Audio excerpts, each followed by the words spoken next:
Donc, autour de la table, Jérôme Matisse. Salut Jérôme, prof d'économie à Dauphine. Bénédicte Tilloy. Bonjour Bénédicte. Salut Stéphane. Vous avez été au COMEX de la SNCF, dirigé Transilien, et maintenant entrepreneuse, alors multi-entrepreneuse Bénédicte. Donc, il y a Ask for the Moon. C'est quoi? Parce que c'est start-up industriel, justement. C'est une plateforme de questions-réponses qui utilise l'IA pour mettre en contact les ingénieurs sur le terrain pour faire plus vite ce qu'ils font aujourd'hui. Voilà. Formidable, au cœur du plan de relance. On est exactement. Je ne savais pas, hein, mais vraiment, c'est tombé. Et 10h, c'est quelle heure l'autre? 10h32. 10h32. 10h32, c'est. On sent l'influence SNCF. Un peu quand même, mais pas 10h32. que, c'est de la gestion de crise pour dirigeants. Bon, parfait. Et Patrick Sayer, salut Patrick, donc ancien patron d'Euraseo et aujourd'hui à la tête du fonds Augusta, c'est ça Société. Toujours société d'investissement, jamais fonds d'investissement, Augusta. Société d'investissement Augusta, la différence entre société et fonds. Mais c'est fini, il n'y a plus de fonds. Je voyais, les gars, alors j'ai pas d'ailleurs, tiens, juste un mot là-dessus, mais un mot Patrick, parce que c'est tout ton. Enfin, j'imagine que tu as plein de trucs à raconter, mais j'ai vu passer, j'ai pas lu, j'ai vu passer les fondateurs de KKR qui lâchent l'affaire. J'ai vu passer des titres, les barbares se retirent. Oui, mais qu'est-ce qu'ils avaient de barbares, ces gars-là? Parce que KKR, c'est. Barbares, c'est Barbarians at the Gate. Ça fait référence à l'OPA, la succession d'OPA Hostile sur RJR Nabisco, année 1980 quelque chose. D'accord, donc c'est une époque, fonds d'investissement agressif, les gars qui viennent, qui prennent tout, qui se barrent. Ce qui était agressif, c'est surtout le management de RJR Nabisco qui s'en était mis plein les bancs. Oui. Mais c'est vrai que l'opération a été reprise par un bouquin qui s'appelait Barbarians at the Gate. Mais ça voulait dire quoi, les barbares sont à nos portes? Il y avait un certain nombre de gens qui étaient là pour se précipiter sur le butin. Il y avait un côté, effectivement, de justement ce que je ne suis pas. Voilà. C'est-à-dire, c'était l'idée d'un mauvais capitalisme, d'un capitalisme du dépeçage, par opposition à un capitalisme durable, un capitalisme patient. Il est fini le capitalisme du dépeçage aujourd'hui, Patrick. Oui, enfin, il y a d'autres, parfois on voit d'autres formes de capitalisme, hein, on voit aussi des affaires se péricliter d'elles-mêmes. Enfin, non, ça on va voir ça. Mais il se trouve que la semaine dernière, on discutait avec France Invest. Toi-même, d'ailleurs, tu as été il y a 15 ans président de la FIC, ce qui s'appelait à l'époque la FIC, les investisseurs en capital. Je me souviens d'une interview. C'est la première fois que je t'ai lu, c'était une interview que tu avais donnée à Libération. Ah oui. Putain, le gars, il est couillu. Oui. Ça avait été dur. Ah ouais. T'avais été affronté, les gars de Libération, investisseurs en capital. Oui, mais n'empêche que tu disais des trucs. Et ça a été tout ton combat, en fait, à l'époque, pour essayer de leur faire comprendre que non, on n'était plus des barbares et qu'on était là pour développer les boîtes. Non, le capitalisme de dépeçage, on ne le voit pas d'ailleurs, parce que les gens sont quand même l'intelligence de faire attention aux mots. Et donc, ils évitent quand même un certain nombre de mots. Il y a maintenant, on dit, c'est les signes, enfin, on fait très attention aux signifiants, etc. Mais en réalité, il ne faut pas se tromper.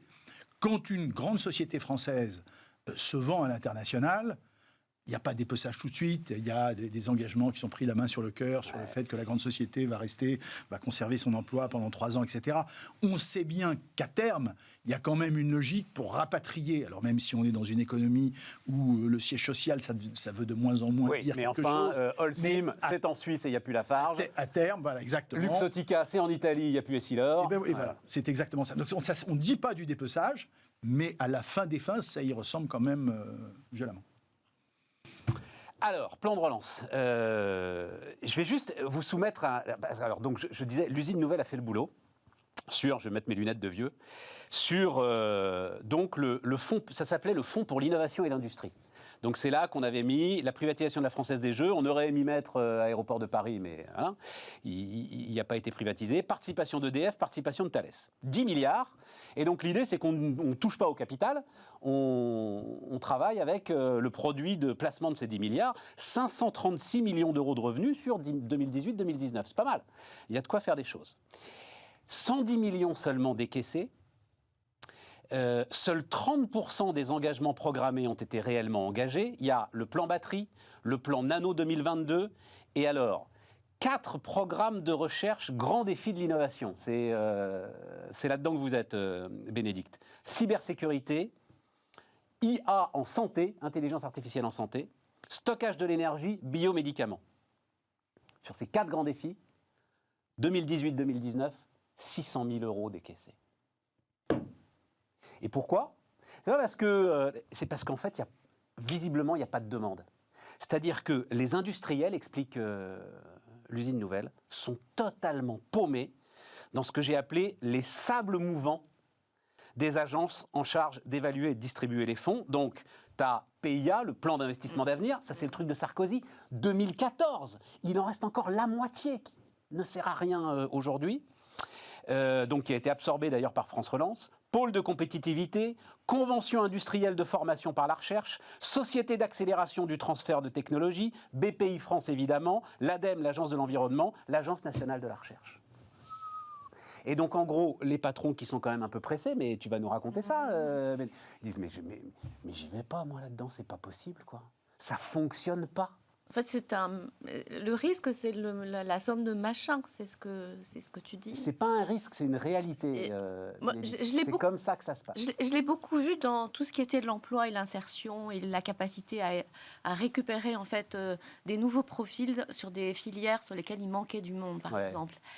Il y a tellement de gens qui sont présents pour aider dans un territoire qu'à la fin, tout ce monde-là se monte dessus et on ne sait plus à qui s'adresser. Et il y a plein de bonnes volontés qui sont gaspillées comme ça. Et du coup, la question, enfin, moi j'anticipe sur, puisqu'on savait qu'on allait parler du plan de relance, la question c'est comment on va s'y prendre cette fois-ci. Ben voilà. Sachant que le risque, enfin, j'ai vu que Louis Gallois avait dit, j'ai beaucoup de respect pour Louis Gallois, ça a été mon président, qu'il fallait remonter un peu des filières industrielles à la mode un peu colbertiste, mais ça sent son époque Pompidou quand même. T'es un peu sévère avec Louis Gallois, il dit pas tout à fait ça. Non, enfin, je suis pas. Non, d'abord, je suis pas sévère avec Louis Gallois. J'adore Louis Gallois. J'aime profondément Louis Gallois. Non, parce que Louis Gallois, il dit, en gros, qu'est-ce qu'il dit ?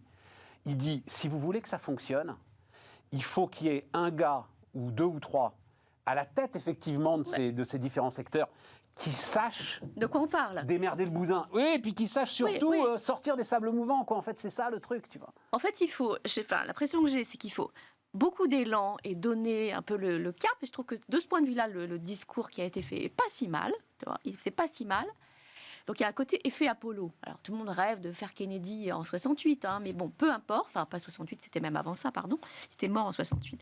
Mais je dis des bêtises, mais enfin, il y a besoin de ça. Il y a besoin de cette espèce de cap. Et après, je pense que l'État, dans sa logique aujourd'hui, qui se définit comme un État stratège, ne fait plus son boulot. Et en fait, la question, c'est il faut un État facilitateur. Alors, une fois que j'ai dit ça, je ne sais pas ce que ça veut dire très concrètement, un État facilitateur. Si, moi, je sais ce que ça veut dire. Mais ça veut dire mettre des bonnes volontés pour connecter les projets, tu vois. Enfin, faire en sorte que machin travaille avec truc, obligé à travailler, plutôt que de demander des comptes, demander en fait de plancher. Moi, j'ai fait partie de commissions où, en fait, on demande aux gens des dossiers épais comme ça. On les reçoit 10 minutes et on leur dit si on leur donne de l'argent ou on leur donne pas d'argent. Mais on leur paume leur temps en faisant ça. On leur paume leur temps. Patrick. Enfin, moi, il me semble. C'est très simple, ça fait je le répète depuis des années. On a tué le commissariat au plan. Alors, c'est peut-être pompidolien, c'est peut-être gaulien. Ah ouais, là, mais tu me... non, la chaise est un peu haute, donc je ne vais pas tomber de la chaise. On a tué le commissariat au plan. Mais non, c'est François Bayrou, le commissaire au plan. Oui, enfin, d'accord. Au commissaire. Tout le respect que je lui dois. Il n'y a plus vraiment de commissariat au plan. On n'aurait pas fait toute l'aérospatiale française s'il n'y avait pas eu un plan. On n'aurait pas eu la force de la France dans les télécoms s'il n'y avait pas eu un plan. C'est vrai. C'était une autre époque, Patrick. Et c'est pas une autre époque. On sait très bien. Même si les mouvements sont des mouvements infiniment plus rapides qu'avant, je ne suis pas en train de te dire le contraire. Mais ces mouvements, on les voit, on les anticipe. Et donc il faut avoir, c'est pas simplement un coup de discours présidentiel matiné de politique. Même si c'était des décisions qui sont éminemment politiques, elles doivent être annoncées, ensuite elles doivent être portées par des institutions capables de les porter. Mais ça, c'est pour le rôle, une partie du rôle du gouvernement, de l'exécutif plutôt. Il y a un autre sujet qui a été évoqué, vous évoquez tous les deux. Moi, je l'avais demandé, tu as rappelé que j'avais été président de la FIC en 2006-2007, ou 2007-2008. J'avais demandé qu'il y ait un guichet unique. Un guichet unique pour tout le monde, les TPE, les jeunes entrepreneurs, les PME, les boîtes plus grosses. T'as une vingtaine de guichets. Et on fait de l'annonce, et on fait du millefeuille, et tout le monde est perdu, et personne ne va chercher là. Et donc ils n'y vont pas. Ouais, voilà, c'est ça, c'est le manque de demande. Et donc derrière, tu as une organisation qui est tellement compliquée, tu rajoutes à ça la façon dont on ordonnance les dépenses dans un état, pour le coup, complètement colbertiste, où si tu n'as pas le feuillet 34 tamponné par le TPG de la ville de Carpentras, on ne t'autorisera pas à ordonnancer la dépense en question. Et résultat, rien ne se passe. Donc il y a derrière tout ça un fonctionnement de cet état tentaculaire qui nous bouffe, parce que c'est lui qui est vraiment responsable de la... Et tu veux qu'il fasse un plan. Tu admets, il nous bouffe. Non, mais il peut avoir un plan à Patrick, condition... ce truc-là, la révolution industrielle de 2007, ça ne sort pas d'un plan. Ils étaient combien les prélèvements Je montre un téléphone portable pour ceux qui nous écoutent en podcast. Ils étaient combien les prélèvements, les prélèvements obligatoires du temps du général de Gaulle? Ils n'étaient pas au niveau hallucinant où ils sont aujourd'hui. Et où on crée des fonctionnaires pour faire ceci, des fonctionnaires pour faire cela, et qui ne se parlent pas les uns avec les autres, et qui nous prennent collectivement en otage. Jérôme?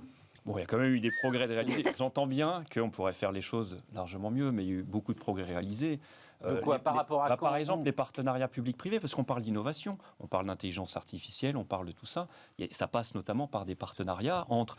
Mais t'en connais qui fonctionnent, Jérôme? Je vais t'interrompre tout de suite. Ouais. Je ne veux pas t'interrompre. Hein, Si, on est là pour ça. Les partenariats publics-privés, qu'est-ce qu'on a fait pendant cette crise du Covid? Pendant la crise du Covid, c'est un temps mort par principe, on a dit que les cliniques ne pourraient pas récupérer des malades, alors qu'on avait des files d'attente avec des patients gravement atteints qui étaient sans respiration dans des couloirs d'hôpitaux. Ça ne fonctionne pas. Enfin, on l'a pas vraiment poussé. C'est pas dans notre culture. Il y a un endroit quand même. Attends, il voulait finir. Pardon, vas-y. Je cite un contre-exemple. On parle d'intelligence artificielle. Non, moi j'en veux un qui marche, moi. Jérôme, j'en veux un qui marche de partenariat public-privé.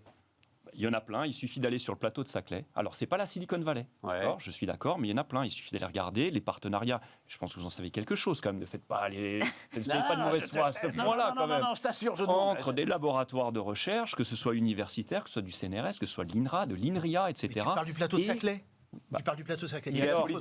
Qu'est-ce qu'il faudrait? C'est que Polytechnique et HEC fusionnent. Oui. On est d'accord? Oui, ok, d'accord. Ça nous ferait un centre d'études d'excellence. Bien sûr. Bon. Polytechnique, elle reste complètement otage. Je m'occupe, il se trouve que je m'occupe du comité d'orientation du master entrepreneur. Ouais. Polytechnique, elle reste formidable, hein, mais elle reste otage d'un système où c'est le ministère de la Défense qui, à contre-cœur, continue de la financer, et HEC a son système de financement privé. Explique-moi comment, dans le cadre d'un partenariat public-privé, tu fais fonctionner ce bousin. À la Silicon Valley, il y a deux grandes universités qui s'appellent Berkeley et Stanford. On leur a pas demandé de fusionner. Elles y arrivent quand même très mais bien. À l'origine, alors après, non mais simplement, il y a une différence idéologique. Il y a une différence idéologique. Multidisciplinaires. Attends, vas-y, Jérôme, vas-y. Polytechnique, ça m'intéresse. C'est aussi très fort, Polytechnique. On ne peut pas dire que c'est rien du tout dans le paysage universitaire français. Ok, vous êtes en gestion. C'est non, pour mais, ça. Non, mais allez dans le laboratoire de physique. Allez dans le laboratoire même de maths, des maths appliquées, vous verrez tout ce qui s'y fait. Bon, bref. Mais il y a des réticences effectivement idéologiques. C'est-à-dire qu'en France, bien sûr, on aime bien, on est plus confortable avec l'idée que les sphères soient séparées. L'entreprise, sa fonction objective, c'est de maximiser les profits. L'université, les centres de recherche, etc., c'est de concourir à l'amélioration du bien-être social. On n'aime pas le mélange des gens. Donc, il y a quand même quelque part, parfois, des réticences qui sont fortes. Aux États-Unis, on ne s'embarrasse pas de tout ça. Les États-Unis, c'est le pays qui innove le plus. La Silicon Valley, c'est une réalité. Ça sort, ça rentre. Il y a des gens qui sortent des universités, qui vont directement travailler dans la rue d'à côté, dans les grandes GAFA, et puis ils reviennent, continuent de se former, etc. Il y a des grands projets de recherche qui sont financés par l'industrie. C'est un microcosme qui est très productif. Il faudrait qu'effectivement, en France, on fasse un pas de plus. Mais je voudrais quand même, moi je suis toujours optimiste, hein. Je dis que simplement... Pas les sables mouvants des agences aux États-Unis, la situation, quand même. Non, oui, effectivement. Alors, il n'y a pas tout ce millefeuille, il n'y a pas tout ce millefeuille administratif, j'en conviens. Bien que les Américains utilisent quand même facilement le mot red tape, qui veut dire qu'eux aussi, ils ont leur coût administratif qui n'est pas nul non plus. Hein. Mais je pense qu'on a quand même fait une avancée dans le domaine, même s'il y a encore des réticences idéologiques. Et puis, un autre exemple, regardez ce qui se passe pour les startups. Il y a 15 ans, quelqu'un qui montait une start-up, et vous en savez quelque chose, franchissait l'Atlantique pour aller lever des fonds aux États-Unis. Aujourd'hui, c'est fini. L'écosystème français accueille tellement bien les start-up dès le début. Et il n'y a pas besoin d'un plan de relance. Avec les incubateurs, avec les business angels, ensuite avec les venture capitalistes. C'est que le sommet de la pyramide, c'est que la dernière étape de succès d'une start-up quand on veut l'introduction boursière qu'on franchit l'Atlantique. Mais jusque-là, ça n'est pas le cas. Et pourquoi ? Pourquoi ? Parce que tu as eu les pigeons, parce que tu as eu prélèvement forfaitaire libératoire, parce que tu as eu baisse de la taxation sur le capital et sur les revenus du capital. Moi, c'est là que je veux en venir. Les incubateurs, aujourd'hui, on en voit partout. On en voit dans l'entreprise, on en voit aussi à l'université. Il y a même plus d'incubateurs que de start-up, j'ai l'impression. Oui. Non, mais là où je veux en venir, c'est vieux comme... c'est qui ? Alors, tu vas connaître. C'est le marchand Legendre qui aurait dit à Colbert... Ah, c'est vieux, oui, effectivement. Mais laissez-nous faire. Mais non, mais plutôt que de balancer régulièrement, tous les ans, parce que quand tu fais le compte, c'est tous les ans, c'est ahurissant, 10 milliards dans tel ou tel plan de relance. Pourquoi est-ce que... Bon, alors si on est vraiment stratège, il faudrait raisonner au point de vue européen. Si on est véritablement stratège, il faudrait raisonner à l'échelle de l'Europe. Il en faut quand même. Il faut envoyer des signaux. Moi, je trouve que c'est bien, tu vois, de dire... Vous êtes tous dirigistes, en fait. Non, mais comment veux-tu... il faut bien envoyer un signal pour le nucléaire. Mais... Bon. Alors, le nucléaire, oui, tu es sûr de la souveraineté, le nucléaire. Ah oui, mais il faut envoyer... C'est plus que la souveraineté. L'hydrogène vert, il faut envoyer un signal. Non, mais non, l'hydrogène vert, enfin, est-ce qu'Air Liquide, est-ce que Engie, est-ce qu'on a besoin de l'État pour l'hydrogène vert ? Non, mais ça envoie des signaux, quand même, à des galaxies d'entrepreneurs qui peuvent se saisir de ces sujets. Et tout l'enjeu, c'est la connexion, en fait, entre l'industrie et toutes ces startups. Et c'est ça qui est important. Et là où on est, en fait, en difficulté, à mon avis, c'est que, pour l'instant, on a fait beaucoup de petits trucs. C'est-à-dire qu'en fait, les incubateurs, ils ont produit des maquettes, des prototypes, des machins, qui, en fait, sont rentrés un peu gentiment dans les entreprises. Maintenant, le sujet, c'est le passage à l'échelle. Et c'est ça l'enjeu des années qui viennent, c'est vraiment passer à l'échelle. Écoute, derrière industrie, il n'y a pas que la production d'objets industriels, il y a aussi l'industrialisation des méthodes de travail. Et aujourd'hui, on n'a pas assez industrialisé les méthodes de travail des startups. Ça, je pense que c'est un des enjeux des 10 ans qui viennent. Il y a un gars qui s'en est occupé d'industrialiser les méthodes de travail des startups, il s'appelle Elon Musk. Il a fait une start-up industrielle géante sans personne. Autant du côté de SpaceX, ça a été arrosé par la NASA, il a eu le pognon, l'histoire. Il n'a pas eu l'argent. Enfin, l'argent.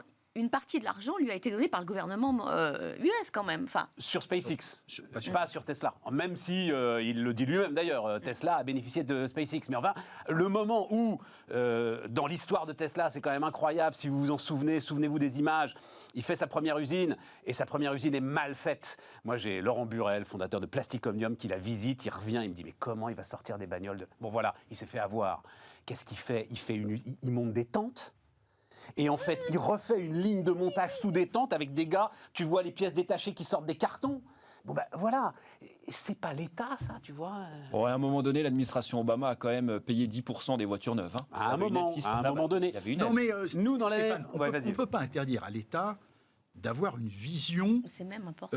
Et de porter, dans le cadre d'un projet politique, la vision de qu'est-ce que doit être la France à l'intérieur de l'Europe, tu as parfaitement raison de l'évoquer, la France à l'intérieur de l'Europe, comment se répartissent la production des richesses et vers quelles industries on a vocation à aller. Ça me paraît assez naturel. Qu'ensuite, ça conduise à un plan par an et au millefeuille qu'on vient d'évoquer, c'est tout ce qu'il faut... Ok.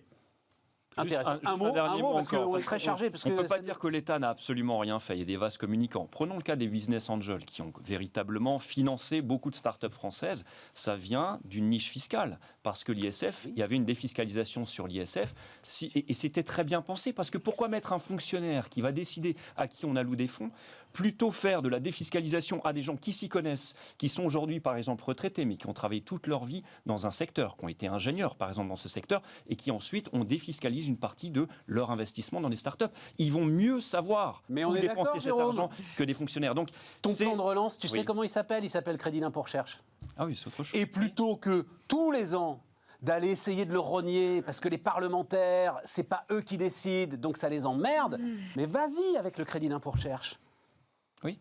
Mais c'est plus l'État thaumaturge qui décide. Non. L'hydrogène vert, l'intelligence. Pour les grands chantiers, il faut que ce soit l'État. Quand il s'agissait de déployer des rails dans la France ou de câbler la France, c'est l'État. Mais pour les petits trucs comme ça, non, il vaut mieux que ça passe par le privé. Tu veux dire un mot sur le devoir de vigilance, Patrick, ça m'intéresse. Qu'est-ce qui se passe sur le devoir de vigilance ? Le devoir de vigilance, c'est quand même quelque chose de très important qui existe depuis plusieurs années. Devoir de vigilance, c'est quelque chose qui s'applique aujourd'hui aux très grandes entreprises, les entreprises de plus de 5000 collaborateurs en France, 10 000 collaborateurs à l'international.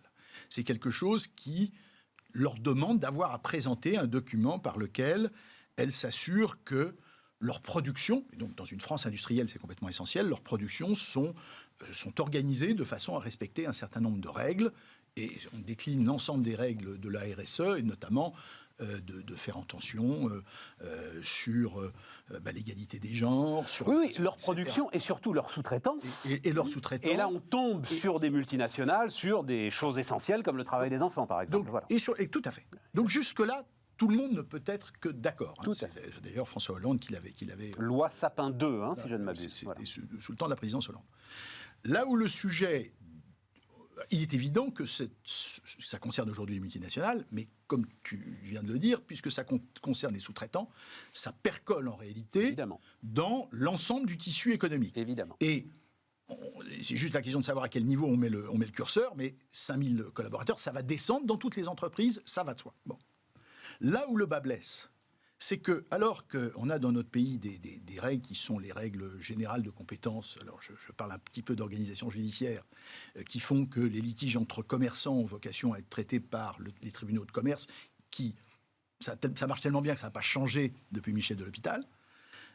On a, pour une simple vision politique, et je dis que c'est très dangereux quand la politique se mêle du judiciaire, on a pour une simple vision politique, alors qu'il y a eu un arrêt de la Cour d'appel qui a dit que ça ne posait pas de problème, décidé que tout d'un coup, ce contentieux du devoir de vigilance, il devrait être traité par l'ordre des tribunaux judiciaires et non plus les tribunaux de commerce.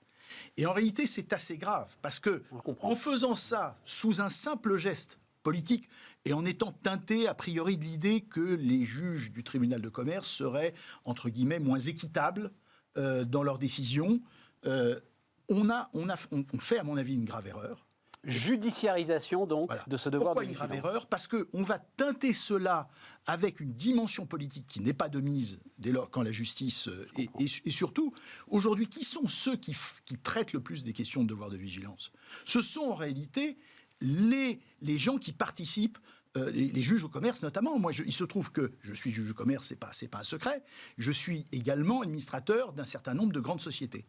Toutes les décisions d'investissement des grandes sociétés aujourd'hui, elles se font plus simplement à l'aune de la rentabilité financière de l'investissement. Elles se font aussi en fonction de ces critères-là qui deviennent essentiels. J'ai compris. Et donc, pourquoi j'en parle ? Parce qu'en ce moment, le Sénat, c'est parti de l'Assemblée nationale qui voulait effectivement transférer ça aux tribunaux judiciaires. Le Sénat a poussé un amendement inverse. Ça passe en commission mixte paritaire, mais il me paraît important qu'on en parle pour qu'on revienne dans le cadre des règles générales de compétences. Très intéressant.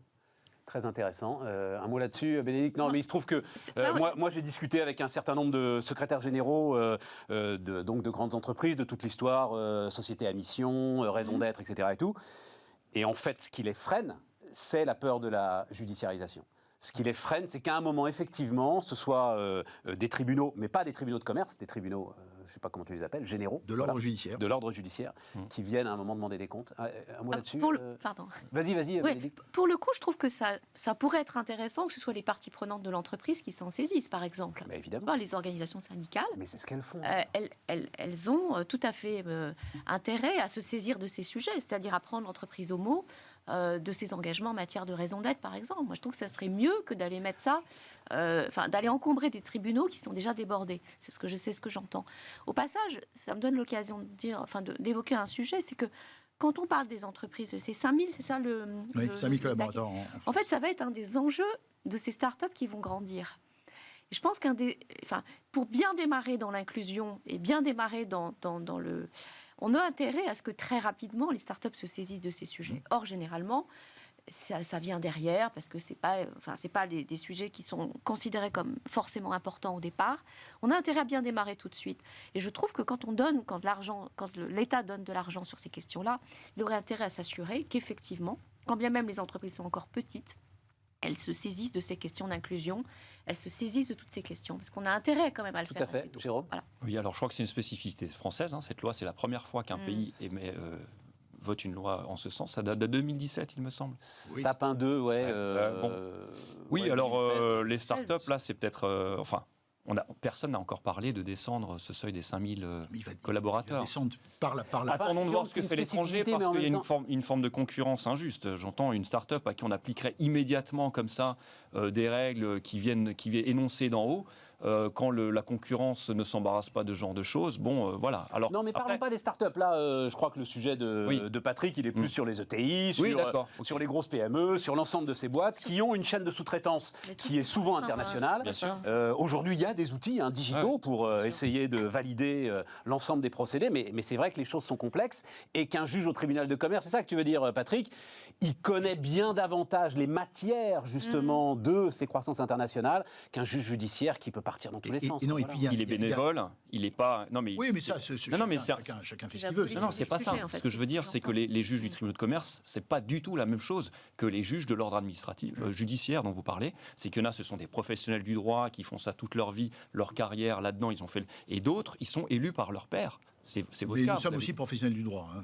Non, mais d'accord. Mais ce que je veux dire, non, mais vous n'avez pas fait une école de magistrature. Non. Voilà. Je suis pas en train de remettre en question du tout votre compétence. Non, pas du tout. Au contraire, je dis que ce sont des gens du terrain qui savent de quoi ils parlent. Ils ont été dans le monde de l'entreprise, ils savent comment ça se passe, et c'est pas des gens des juges qui, tout aussi respectables qu'ils peuvent être par ailleurs, n'ont jamais mis un pied dans l'entreprise et ne savent pas réellement comment ça se passe. Bon, on prend le point, très intéressant. On marque une pause. On se retrouve dans un instant.